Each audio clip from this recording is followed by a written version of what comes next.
Kesempatan pagi ini saya akan berbagi dengan saudara, sharing satu pengajaran firman Allah kembali. Hadir di tengah-tengah saudara, saya akan membicara tentang janganlah kamu bersungut-sungut. Langsung saja kita baca ayatnya dalam Yakobus pasal 5. Kita baca di ayatnya yang ke-9, saudara ya. Saya mengajak pagi ini sama-sama kita baca ayat ini, Bapak Ibu Saudara ya. Yakobus 5 ayatnya yang ke-9. Kita sama-sama baca 1, 2, dan 3. Saudara-saudara, janganlah kamu bersungut-sungut dan saling mempersalahkan, supaya kamu jangan dihukum. Sesungguhnya hakim telah berdiri di ambang pintu. Di dalam kalimat ayat firman Allah yang barusan kita baca, Yakobus 5 ayat 9. Ayat firman Allah ini dimulai dengan kata saudara-saudara. Dikatakan apa? Janganlah kamu bersungut-sungut. Lalu kalimat berikutnya dikatakan, saya masuk pada intinya, supaya kamu jangan dihukum. Perhatikan kalimatnya saudara ya. Janganlah kamu bersungut-sungut, lalu dilanjutkan, supaya kamu jangan dihukum. Perhatikan kata kalimat yang pertama, ada kata janganlah kamu bersungut-sungut. Ada kata janganlah. Kata janganlah itu berarti dilarang, tidak boleh orang Kristen. Dilarang, tidak boleh. Yang namanya orang yang percaya pada Tuhan, dia ngomel, dia mengeluh, dia bersungut-sungut. Kata dilarang itu seringkali kita temukan di tempat-tempat umum. Kata dilarang seringkali kita baca di tempat-tempat fasilitas umum. Ya di jalan, di tempat-tempat fasilitas tertentu. Misalnya kita pernah baca dilarang parkir di sini. Pernah baca itu saudara? Dilarang masuk, kita masuk ke mall atau di mana, atau di toko, supermarket, dilarang masuk khusus hanya untuk karyawan. Kita nggak boleh masuk, dilarang, hanya karyawan yang boleh masuk. Dilarang buang sampah di sini, dan masih banyak kata dilarang yang lain di tempat-tempat umum. Dan ternyata kita temukan dalam firman Allah, Tuhan juga kasih larangan, tanda verboten sama kita. Bahwa orang yang ikut Yesus, orang yang percaya kepada Dia, itu tidak boleh, dilarang, dikatakan jangan kamu bersungut-sungut. Pertanyaannya adalah begini, kenapa Tuhan larang kita? Kenapa Tuhan tidak perbolehkan kita ngomel? Kenapa Tuhan tidak perbolehkan kita mengeluh dalam hidup ini? Tidak boleh dilarang bersungut-sungut. Karena ayat berikutnya, kalimat berikutnya mengandung hukuman supaya kamu jangan dihukum. Percayalah begini, sesuatu yang dilarang sama Tuhan, yang tidak boleh, yang Tuhan berkata jangan. Dalam 10 hukum Allah itu ada banyak kata jangan. Ya, jangan berzina, jangan ada ilah lain. Dan masih banyak kata jangan yang lain. Itu mengandung hukuman kalau dilanggar. Perjanjian baru kita menemukan kata janganlah bersungut-sungut. Nah boleh, dilarang mengeluh.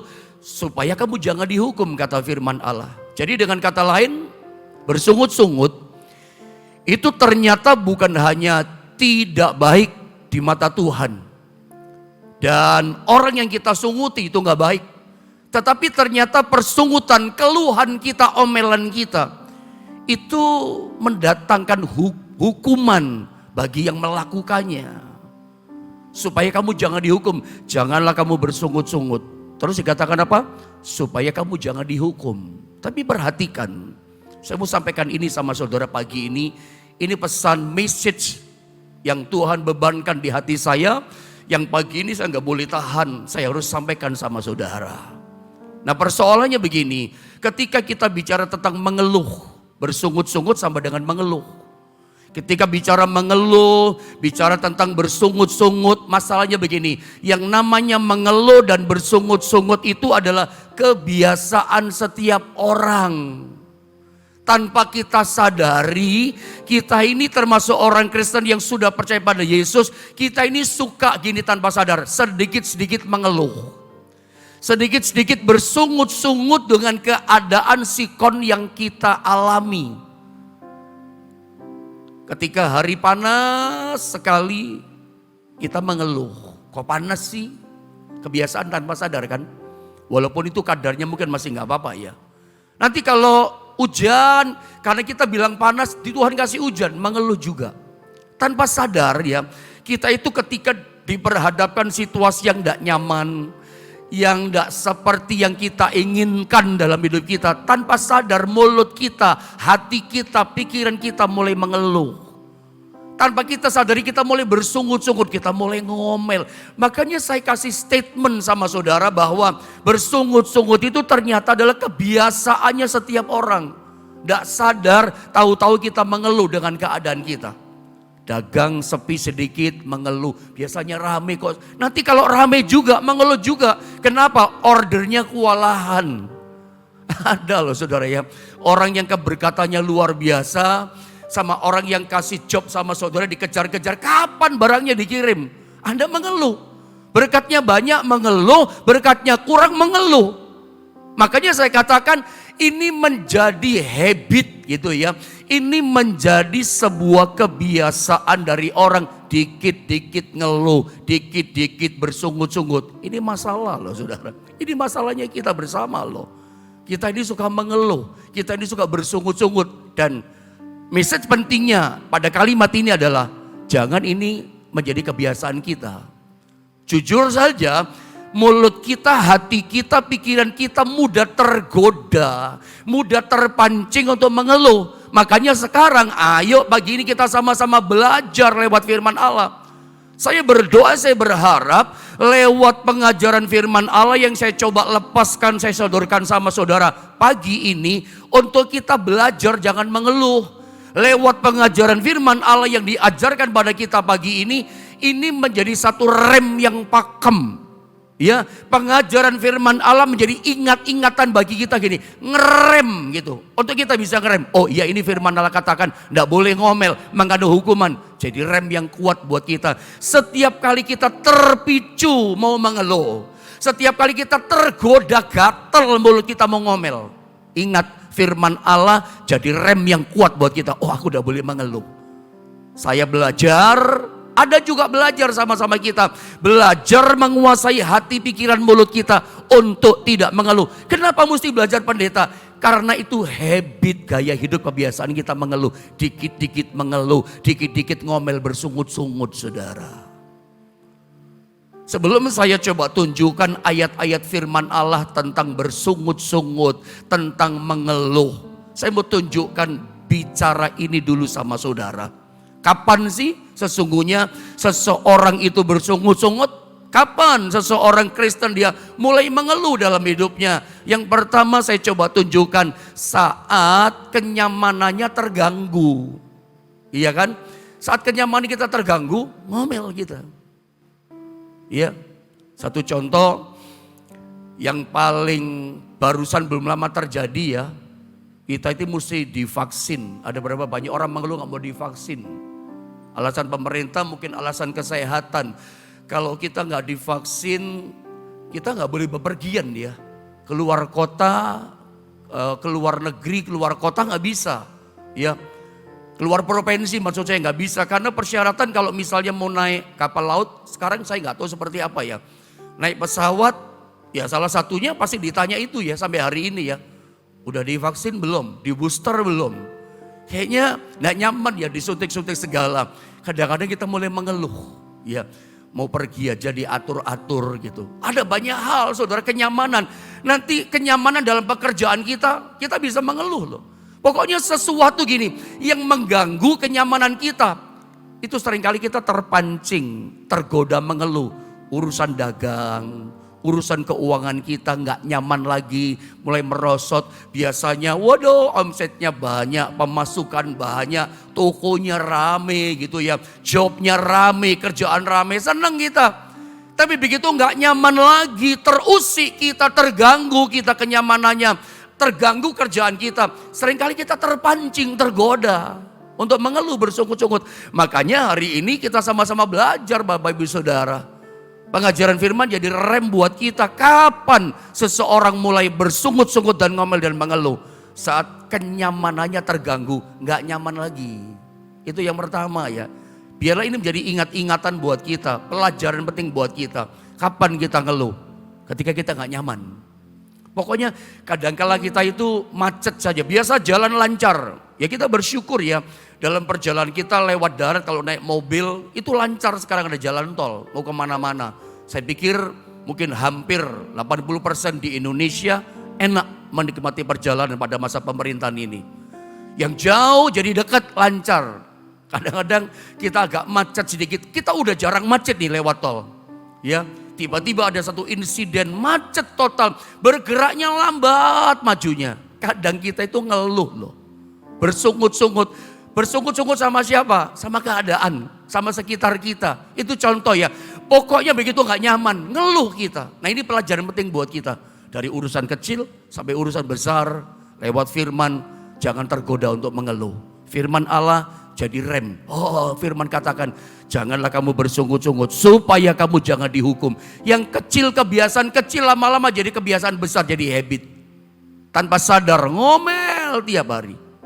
Yang kedua, saudara ya, kapan seseorang bersungut-sungut? Saat dia mengalami keadaan yang tidak diharapkan.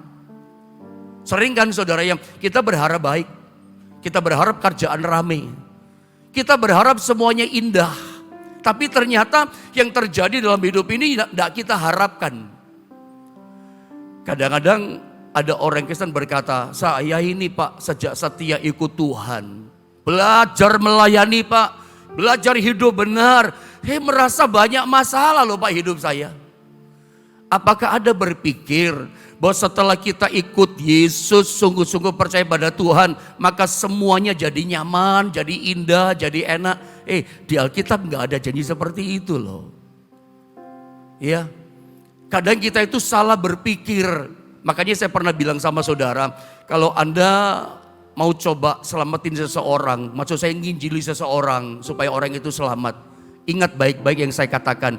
Anda jangan pernah menjanjikan, atau lebih tepat saya katakan, Anda jangan pernah mengatakan sesuatu kepada orang yang kita injili, sesuatu yang tidak pernah dikatakan sama firman Tuhan loh. Maaf ya kata-kata saya kasar, kadang kita itu kelancangan mulutnya, kelepasan ngomong. Sesuatu yang firman gak katakan, kita katakan. Sesuatu yang Tuhan gak pernah janjikan, kita ngomongin sama dia. Tuhan gak pernah janjikan bahwa kalau kita ikut Yesus, melayani Tuhan, sungguh-sungguh percaya sama Tuhan, oh semuanya indah, semuanya jadi manis, semuanya jadi gampang.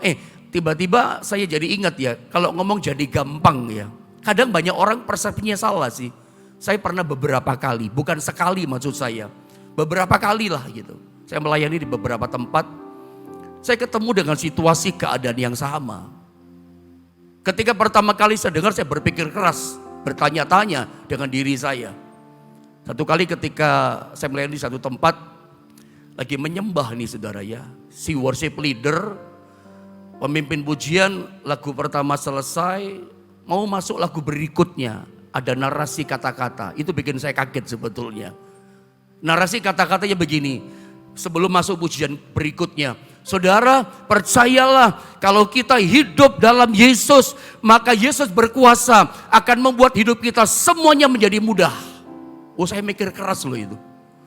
Saya jadi gak nyaman menyembah, karena saya bertanya-tanya gini, apa benar ya kalau kita hidup dalam Yesus, sungguh-sungguh ikut Yesus, maka dia akan buat hidup kita menjadi mudah. Saya berpikir, saya coba cari ayat-ayatnya di Alkitab yang saya pernah pelajari, saya gak ketemu. Dan memang tidak ada. Justru di awal orang ikut Yesus, Lukas 9:23 katakan, barang siapa hendak ikut aku. Anda tahu ayat itu kan? Barang siapa ikut aku, yang pertama itu katakan, dia harus siap menyangkal diri. Tidak enak. Dia harus siap pikul salib. Berapa minggu sekali? Berapa bulan sekali? Enggak berapa bulan sekali. Siap pikul salib, siap menyangkal diri setiap hari kata Tuhan. Baru kamu bisa ikut aku. Tidak gampang lah ikut Tuhan. Saya setuju bahwa Anda dan saya, kita itu hidup dalam kasih karunia Tuhan. Only by His grace saya percaya. Kita hidup hanya dalam kasih karunia Tuhan. Yes, saya katakan amin. Saya setuju. Only by His grace itu betul. Tapi ingat ya, apa yang saya katakan ingat baik-baik. Kasih karunia Tuhan itu tidak membuat hidup kita menjadi mudah. Mungkin lebih tepat saya katakan, kasih karunia Tuhan itu bukan membuat kita menjadi mudah, tapi kasih karunia Tuhan memampukan kita, bukan mempermudah kita. Memampukan, yang gak bisa jadi bisa. Itu kerjaan kasih karunia, saya setuju itu. Gak mampu jadi mampu. Saya pikir semua kita ngalami itu, termasuk saya dan Anda semua kan. Ada tempo-tempo kita gak sanggup mencapai titik anak tangga itu. Keberhasilan itu dengan keadaan kekurangan kita, pendidikan kita, pengalaman kita, saingan kompetitor kerjaan lebih hebat, lebih raksasa, lebih luar biasa. Kita merasa gak mungkin saya sanggup, gak mungkin saya bisa. Tapi ternyata Tuhan memampukan saudara bisa mencapai itu. Oh, saya setuju. Kasih karunia Tuhan memampukan kita. Itu lebih tepat. Bukan mempermudah kita. Ingat loh kata-kata ini saudara. Only by His grace itu betul. Tetapi ingat ya, ikut Tuhan itu tidak semuanya menjadi mudah. Kadang ada tantangan, kadang ada kesulitan. Tuhan tidak pernah janjikan, janji Tuhan, aku menyertai kamu. Aku melindungi kamu. Ya. Aku tidak pernah tinggalkan kamu. Aku memberikan kemenangan kepada kamu. Bahkan ada satu janji dalam Roma pasal 8:37. Aku jadikan kamu lebih daripada orang yang menang. Bahkan lebih daripada pemenang. Itu amin. Itu ya, yes gitu. Tapi tidak membuat menjadi mudah. Makanya kita belajar. Kalau pemahaman kita menjadi mudah, nanti kalau hadapi masalah bagaimana? Nggak kuat saudara. Anda akan ngomel. Anda akan bersungut-sungut. Karena Anda punya pandangan yang salah. Kita berpikir ikut Yesus nyaman. Ikut Yesus percaya benar-benar sama dia. Nanti semuanya menjadi mudah. Buyar iman kita kalau begitu. Kalau Anda ngomong itu kepada orang yang firman tidak pernah katakan, buyar juga hancur imannya dia. Cuman bertumbuh sekian lama, begitu dihantam badai, ngomel juga, hancur juga hidupnya. Jangan menjanjikan sesuatu, memperkatakan sesuatu kepada orang yang kita injili atau kita kuatkan. Yang firman tidak katakan, sorry kata-kata saya, ojo kelancangan kata orang Jawa mulut kita. Oh, Tuhan gak pernah janji kok kita janjikan. Itu bukan dari Tuhan, dari mulutnya kita. Jadi kita mengerti saudara ya, kapan kita mengeluh. Ketika kita mengalami keadaan yang tidak nyaman. Ketika kita merasa mengalami yang keadaan tidak kita harap pada yang kita inginkan. Kita berharap manis menjadi mudah, tidak taunya kita hadapi masalah. Kita belajar di firman Allah ini. Mari saya tunjukkan beberapa ayat ini kita baca. Sebuah kisah yang tidak asing buat kita, kisah tentang Yosua. Dalam Yosua pasal 1 ayat 5 sampai 9, mungkin background latar belakangnya saya cerita pendek dulu. Situasi dalam Yosua pasal 1. Jadi gini ya, kalau kita baca dalam Yosua pasal 1 itu ada latar belakangnya. Latar belakangnya apa pendeta? Latar belakangnya adalah Yosua saat itu dia sedang dalam kondisi baru menggantikan kepemimpinan Musa. Musa barusan mati. Dalam ayat pasal 1 ayat 1-2 dikatakan hamba Tuhan yang namanya Musa itu mati, meninggal. Musa itu pemimpin karismatik yang hebat. Musa itu adalah seorang pemimpin, seorang nabi besar di Israel yang kuasanya dahsyat. Penyertaan Tuhan sama Musa itu luar biasa. Maksud saya gini, menggantikan kepemimpinan Musa itu tidak gampang. Butuh nyali yang besar, butuh keberanian yang besar. Makanya Yosua 1 ayat 5, ini firman Tuhan sebetulnya saudara ya, itu datang khusus buat Yosua. Perkataan ayat-ayat firman Allah ini sesungguhnya di masa itu ditujukan khusus bagi Yosua, sebetulnya bukan untuk kita. Tetapi firman Allah itu pagi ini ya datangnya untuk kita, menguatkan kita. Walaupun awalnya memang untuk Yosua, tapi firman Allah itu kan selalu diberikan kepada umatnya. Perkataan itu bersifat kekal dan abadi. Saudara ya, kasih penghiburan, kasih kekuatan. Awalnya untuk Yosua. Yosua yang lagi bingung, Yosua yang lagi galau antara maju sama mundur. Kenapa? Dia menggantikan seorang pemimpin besar Israel yang sangat hebat yang bernama Musa. Yang saya suka sebut seorang pemimpin yang diurapi Tuhan, dibela Tuhan luar biasa. Seorang nabi yang sakti mandraguna dengan tongkat saktinya. Bagaimana tidak? Ketika Musa datang di tanah Mesir dengan tongkat saktinya itu, dia pukul debu. Debu jadi nyamuk. Ketika tongkat dipukulkan di sungai Nil, airnya sungai Nil jadi darah, saudara. Diangkat, diacungkan ke langit, gelap gulita. 3 hari 3 malam. Hujan es, hujan deras terjadi. Itu loh tongkat saktinya Musa. Jadi orang lihat, Yosua lihat, pemimpin satu ini kuasanya dahsyat dari Tuhan. Sakti mandraguna dengan tongkat saktinya. Bahkan gunung batu disentuh, keluar air. Israel di masa kepemimpinan Musa di padang gurun, ada tahu cerita itu kan? Mereka tidak kerja di padang gurun, itu di dropping terus sama makanan roti malaikat dari surga. Mana? Itu kapan? Musa itu yang berdoa minta sama Tuhan. Nah hari itu Musa mati. Tiba-tiba Tuhan berkata, Yosua, sekarang kamu yang bersiap gantikan Musa. Yosua itu kaget juga ngalami janji itu, tapi galau juga. Yang digantikan Musa, seorang pemimpin yang sakti mandraguna. Nggak gampang, butuh keberanian, nyali yang besar. Dalam kondisi yang seperti itu, datang firman Tuhan kepada Yosua. Ngomong apa Tuhan? Saya baca ayatnya. Yosua 1 ayat 5 mulai saya baca. Seorang pun, kata Tuhan, tidak akan dapat bertahan menghadapi engkau seumur hidupmu. Seperti aku menyertai Musa, demikianlah aku akan menyertai engkau. Kata Tuhan pada Yosua, penyertaanku sama. Seperti aku sertai Musa, tidak usah khawatir, aku sertai engkau. Aku tidak akan membiarkan engkau. Saya ulang, perhatikan baik-baik. Ini perkataan Tuhan sama Yosua. Ya, aku tidak akan membiarkan engkau dan tidak akan meninggalkan engkau. Saya yakin kalimat terakhir yang kita baca di ayat ini itu familiar di telinga kita. Di perjanjian baru itu adanya di Ibrani pasal 13 ayat 5b. Aku sekali-kali tidak akan pernah membiarkan engkau. Pernah dengar itu? Dan aku sekali-kali tidak akan pernah meninggalkan engkau. Itu janji sama Yosua. Ibrani itu janji buat kita. Jadi di ayat yang kelima, Yosua yang dalam kondisi sikon dia sedang bingung galau. Waduh, menggantikan Musa gimana ya? Sanggup apa tidak? Mampu apa tidak? Tuhan katakan, aku mampukan kamu. Aku yang sertai kamu. Aku tidak akan pernah membiarkan engkau dan tidak pernah meninggalkan engkau. Buat kita di Ibrani lebih jelas lagi. Kepada gerejanya, kepada orang-orang yang telah ditebus oleh Yesus. Aku sekali-kali tidak akan pernah membiarkan engkau. Dan aku sekali-kali tidak akan pernah meninggalkan engkau. Sekalipun tidak. Jadi jangan ngomong 2 kali. Jangan saudara beralibi begini, hadapi masalah, kesulitan, proses, gonjang ganjing terjadi. Lalu kau berpikir, kayaknya Tuhan tinggalkan saya. Tidak. Jangan diukur dari masalah.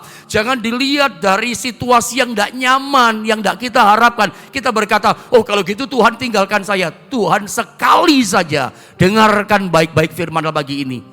Tuhan tidak pernah tinggalkan saudara. Meskipun kondisimu sedang berlinang air mata. Saya lagi susah pendeta. Saya sedang berduka cita. Saya sedang menghadapi dihantam masalah. Bukan berarti duka cita masalahmu enggak berpikir Tuhan meninggalkan engkau. Kadang Tuhan izinkan sesuatu yang tidak nyaman datang sama kita. Sesuatu yang kita enggak harapkan, enggak inginkan kita alami. Tapi jangan diukur begini, Tuhan tinggalkan saya. Dia sekalipun tidak pernah tinggalkan kita. Janjinya kepada Yosua, aku tidak pernah tinggalkan kamu. Terus ayat 6, 7, 8, 9. Dia berkata begini Tuhan kepada Yosua. Kuatkanlah dan teguhkanlah hatimu.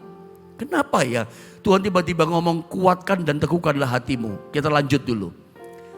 Sebab engkaulah yang akan memimpin bangsa ini memiliki negeri yang kujanjikan dengan bersumpah kepada nenek moyang mereka untuk diberikan kepada mereka. Lanjut ayat yang ke-7 saya baca. Hanya kedua kalinya Tuhan berkata, kuatkan dan teguhkanlah hatimu dengan sungguh-sungguh ya. Bertindaklah hati-hati sesuai dengan seluruh hukum yang telah diperintahkan kepadamu oleh hambaku Musa. Janganlah menyimpang ke kanan atau ke kiri. Supaya apa? Engkau beruntung kemanapun kau pergi. Lanjut. Jangan engkau lupa memperkatakan kitab Taurat ini dan seterusnya. Ayat 9 dikatakan apa? Untuk ketiga kalinya Tuhan berkata seperti ini. Bukankah telah kuperintahkan kepadamu? Tuhan ngomong sama Yosua. Tuhan ngomong apa? Yang ketiga kalinya. Kuatkan dan teguhkanlah hatimu. Janganlah kecut dan tawar hati. sebab Tuhan Allahmu menyertai engkau kemanapun kau pergi. Yang pertama, ayat 5 itu berkata, aku tidak pernah membiarkan engkau, aku tidak pernah meninggalkan engkau. Seperti aku menyertai Musa, seperti itulah aku menyertai kamu Yosua. Jangan takut. Tetapi pesan Tuhan 3 kali, sama. Dengar baik, kalau Tuhan berkata kata yang sama sampai dipesankan 3 kali, berarti itu sangat-sangat penting. Apa pesan Tuhan yang sama 3 kali? Kuatkan dan teguhkanlah hatimu. Kuatkan dan teguhkanlah hatimu. Kadang kita berdoa begini, Tuhan kuatkanlah hatiku Tuhan. Ya orang berkata boleh-boleh saja, tapi tidak alkitabiah ya. Tuhan berkata, hei urusan menguatkan hati urusan kamu. Bagian menyertai ya, bagian melindungi bagian Tuhan. Bagian membuka jalan itu bagian Tuhan. Bagian memberi kesempatan itu bagian Tuhan. Aku tidak pernah meninggalkan kamu, itu bagian Tuhan. Bagian menyembuhkan bagian Tuhan. Bagian kita apa? 3 kali Tuhan berkata, bagianmu adalah kuatkan dan teguhkanlah hatimu. Urusan menguatkan, meneguhkan hati itu urusan kita. Kenapa Tuhan berkata 3 kali sama Yosua, hei Yosua, ya aku menyertai kamu, tidak usah takut. Aku tidak pernah tinggalkan kamu. Bagianmu 3 kali, kuatkan dan teguhkanlah hatimu. Kenapa Tuhan katakan seperti itu? Karena Yosua akan menghadapi masalah yang besar. Yosua akan berperang dengan masalah yang besar dan panjang. Nggak 1 hari, nggak 1 minggu. Masalah panjang prosesnya. Makanya 3 kali Tuhan berkata, kamu mesti kuat dan teguh hatimu. Karena masalahmu, tantanganmu besar. Kenapa orang ngomel? Kenapa orang bersungut-sungut? Nggak kuat hadapi masalah. Nggak kuat hadapi situasi nggak nyaman. Berharapnya menjadi mudah, tapi nggak mudah. Besar peperangannya. Kembali lihat ayat ini. Kenapa orang bersungut-sungut? Kenapa sih Pak? Kok orang percaya bahkan pelayan Tuhan, apa Tuhan kok ngomel? Hatinya nggak kuat. Hatinya lemah. Hatinya kecut. Hatinya tawar hati. Nggak kuat hadapi masalah. Udah ragu hadapi masalah. Makanya untuk kita supaya tidak terpancing, untuk kita tidak tergoda bersungut-sungut ngomel, Tuhan berkata apa? Kamu mesti kuatkan dan teguhkan hatimu. Mesti kuat teguh hati kita. Kuat teguh hati itu maksudnya kuat imannya, kuat percayanya. Hadapi masalah tetap kuat hati teguh hati kita. Aku percaya Tuhan kau menyertai aku. Itu loh. Aku percaya Tuhan memang di depan masalah yang aku hadapi besar. Tapi aku percaya Engkau tidak pernah tinggalkan aku. Kalau Anda memahami ini dengan baik, kalau Anda mengerti dengan bagus, Anda tidak akan tergoda untuk bersungut mengeluh. Yang keluar tetap ucapan syukur. Yang keluar bukan kata-kata persungutan, yang keluar kata-kata iman. Aku tetap percaya Tuhan punya rencana yang besar dalam hidupku. Yang keluar kata-kata itu bukan kata-kata yang tawar hati. Wes hancur aku, bangkrut aku. Itu kata-kata orang yang kecut hati. Itu kata-kata orang yang tawar hatinya lemah. Coba saya tunjukkan gambar ini sama saudara. Memangnya dengan kita bersungut-sungut, apa sih hasilnya? Perhatikan tulisan ini. Bersungut-sungut itu. Jadi kalau saya renungkan firman Allah ini, saya punya kesimpulan. Resume saya, kesimpulan saya begini. Bahwa bersungut-sungut itu tidak memperbaiki keadaan kita, tetapi memperburuk keadaan kita. Ingat loh, persungutan membawa hukuman. Omelan kita karena masalah yang kita hadapi, tidak kuat hati kita. Itu mengandung hukuman, mendatangkan hukuman. Ada hukumannya, bukan tidak. Bersungut ngomel itu dilarang sama Tuhan. Coba sekarang juga ada bisa mulai chatting. Ya, oh ternyata bersungut-sungut ngomel mengeluh dilarang Tuhan. Anda boleh tulis dengan apa yang Anda tangkap. Bersungut-sungut itu ternyata dilarang Tuhan. Supaya Anda ingat. Kata-kata ini jadi rem yang pakem, rem yang kuat buat saudara. Setiap kali tergoda mau ngomel, mau bersungut-sungut, Anda ingat ini firman Allah. Bersungut-sungut itu mengandung hukuman. Oh ternyata dilarang yang bersungut-sungut. Itu verboten keras buat kita, tidak boleh masuk. Nanti kalau masuk, kecelakaan terjadi. Kenapa? Banyak orang Kristen mengalami kecelakaan dalam kehidupan, kegagalan kehidupan, suka ngomel. Bagian kita menguatkan hati, jangan sampai ngomel. Bagian kita adalah kuatkan hati kita, teguhkan hati kita. Aku tetap percaya kepadamu Tuhan, Engkau sanggup menolong hidupku. Kalau kata-katanya kata-kata yang kuat iman seperti ini, Anda gak akan terpancing untuk ngomel. Iya, karena ternyata ngomel itu mengandung hukuman. Saya tunjukkan beberapa ayat bahwa ngomel itu gak bagus memang. Gak ada mendatangkan sesuatu yang baik, justru memperburuk keadaan kita. Lihat, bersungut-sungut atau mengeluh, ngomel adalah tindakan yang membuat kita menjadi lesu. Lesu, tahu lesu? Lesu itu tambah capek kita. Hatinya tambah capek bukan kuat. Tambah dikuasai ketakutan, tambah lesu. Kalau orang dagang lesu itu berarti sepi ya. Lesu Pak ekonominya, lesu Pak keuangan sekarang. Nah itu Anda tahu artinya lesu kan. Coba kita lihat ayatnya, Mazmur 6 ayat 7. Kalau ada kesempatan saya tunjukkan 2 ayat sama saudara ya. Mazmur 6 ayat 7 saya baca langsung. Atau boleh sama-sama kita baca. Mazmur 6 ayat yang ke-7 sama-sama kita baca 1, 2, dan 3. Lesu aku karena mengeluh. Setiap malam aku menggenangi tempat tidurku. Dengan air mataku aku membanjiri ranjangku. Pemazmur ini katakan dalam ayat ini rupanya masalahnya besar ya. Sampai sepanjang malam nangis sambil mengeluh nangisnya. Nangis sambil bersungut-sungut ya. Membanjiri bantal tempat tidur dengan air mata, dengan keluhannya sepanjang malam. Sampai subuh tidurnya. Tidak kuat hadapi masalah, tidak teguh, tidak kuat hatinya. Akibatnya apa? Mengeluh. Dan pengakuan pemazmur, lesu aku karena mengeluh. Pemazmur singkapkan firman kepada kita. Apa sih akibatnya kalau kita mengeluh? Lesu. Lesu aku karena mengeluh. Jadi lesu. Bukannya tambah kuat, tambah lesu. Atau bahasanya gini ya. Harusnya kalau hadapi masalah yang besar, kitanya mesti strong, mesti kuat. Ini tambah lesu. Istilahnya itu ya, kekuatan kita tambah gembos. You know gembos? Kekuatan. Jadi keluhan kita, persungutan kita menggembosi kekuatan iman kita. Apa yang menggembosi ya? Ya kekuatan kita jadi lemah, jadi gembos gitu. Harusnya kuat, tahu-tahu ya tambah loyo. Tambah lesu kita, tidak ada daya, nggak berani hadapi masalah. Makanya yang keluar bukan kata-kata kuat, bukan kata-kata iman. Bukan perkataan Tuhan, perkataan mulut kita yang lemah, lesu, ngomel saudara. Makanya harus kuat. Jadi yang menentukan tuh kuat hati kita. Itu enggak mengeluh. Mengeluhan dampaknya buat kita lesu. Satu ayat tentang lesu ya. Lihat di dalam Mazmur 32 ayat 3. Saya baca ayat ini, perhatikan. Selama aku berdiam diri, dikatakan tulang-tulangku menjadi lesu. Kenapa lesu? Tulang-tulang jadi lesu. Capek. Tulang lesu itu artinya capek. Mau jalan capek. Ayo jalan-jalan ke sana yuk.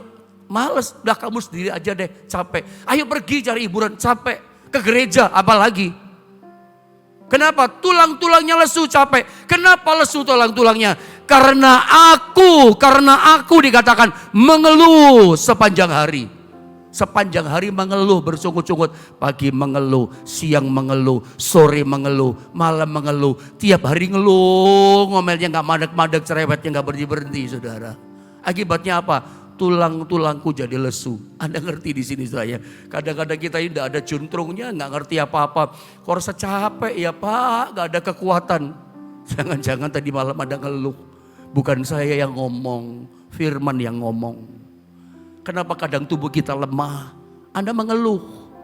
Saya berharap Anda bisa menangkap ini ya. Jujur, kadang-kadang kita tuh bangun pagi bukan double strong.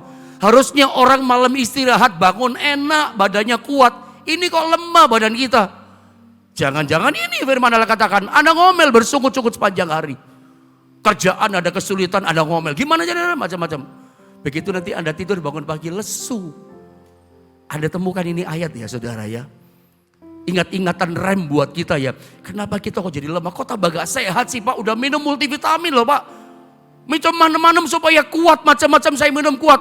Tapi lesu badannya kita. Tulang-tulang lesu. Kenapa? Sepanjang hari mengeluh. Ayo belajar sekarang lewat firman Allah. Stop dari mengeluh.